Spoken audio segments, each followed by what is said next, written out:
Okay, we're here at GAMESCOM 2011 with Joel Bylus, an Aussie working out of Norway on the Secret World MMO.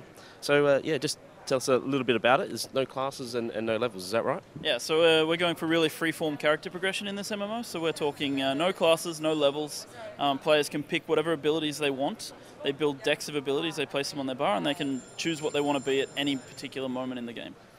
Okay, so there's three factions, so it's like a three-way fight, yet they come together. So how are they in combat with each other, and then how do they work together to fight this darkness, as it's called? All right, so part of the storyline of the game is that it's set in the real world, modern-day setting, and something has gone wrong, and we're sort of moving towards an apocalypse. And these three secret societies who've been hiding behind the scenes and fighting against each other for generations have sort of started to recruit people to help them in the fight against the darkness, which is rising. So that's how they work together. So in PvE, players can join up and fight together with each other. But in PvP, these guys are still trying to dominate the world, and they want to be the guys standing on the pile at the end of the day.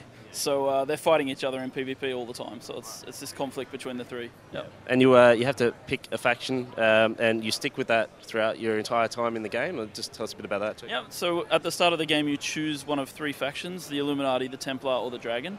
And this sort of defines your play experience. You start in either New York if you're Illuminati, London if you're Templars, or Seoul, South Korea if you're one of the Dragon. And it sort of gives you access to different missions and pass through the game. And there's a storyline which follows the player all the way through. Rightio, and you just mentioned that storyline that follows. So you sign up to be one of these factions, and you only get that one storyline. Is that correct? Yeah, that's right.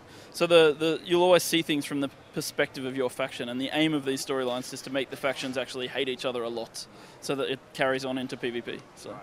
And in the demo that we saw, there's these missions that you have in the game. And there was another member of another faction that passed through. Now, is that like a real player, or is that just something that's spliced in there as? Yeah, no, that's okay. So in that instance, it's like a NPC character. But if the Templar were playing their version of that instance, then it would be them who were crossing at that moment, and it would be an Illuminati character that's an NPC that's coming down through the instance. So we play them off on all sides. So. All right. Now, there's a strong battle for power, as you mentioned. They want to be on top. So, what exactly is that power that they're after, and why do they want to be number one? Okay. So, well, I mean, they're sort of looking to create the new world order. So, this darkness is rising, and they want to be on top of the pile at the end. The kind of battle for power is that there's all these sort of ancient relics that are being uncovered. There's an incredibly detailed alternate history to the history of the real world that the writers have detailed for the game.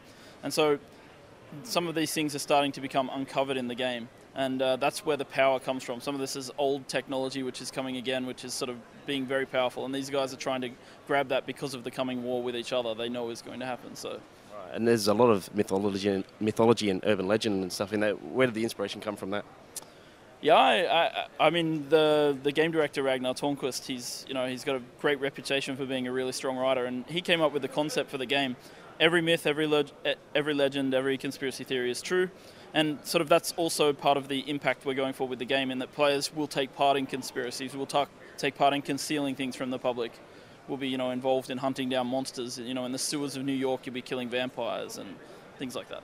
Right, so on the dev team, are you guys like hardcore conspiracy theorists? Do you guys like really buy into all that sort of stuff? It's actually kind of scary. Yeah, I mean we I don't know if we buy into it so much as we like do a lot of research into it, and it's crazy how deep some of this stuff goes, and sort of the more you look at it, the more some things start to line up, and it starts to worry you a bit.